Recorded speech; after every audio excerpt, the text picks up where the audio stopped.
এই ছুটকি ছুটকি, কি হয়েছে? তুই দিদির বাড়ি যাবি বলে নতুন জামা পরেছিস? হ্যাঁ। তাহলে এই নে, পাংশু জুতোটা পরে নে। ঠিক আছে।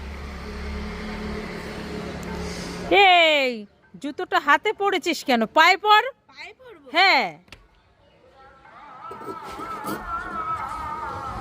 ঠিক আছে ভাই, এবার আসলাম। এই শুনে যা, কি হয়েছে? এই নে ব্যাগটা নিয়ে নে। আরে ব্যাগটা পায়ে ঢোকাচ্ছিস কেন? ব্যাগটা কাঁধে নে। ও এটাও জানিস না নাকি? ঠিক আছে, এবার আসলাম। এই শুনে যা, আবার কি এই হলো? নে হেয়ার ব্যান্ডটা পরে নে। আরে হেয়ার ব্যান্ডটা গলায় পরছিস কেন? তাহলে? মাথায় পর।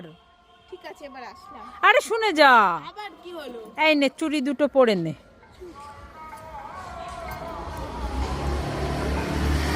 আরে চুড়িগুলো কানে পরছিস কেন? তাহলে? হাতে পরে নে।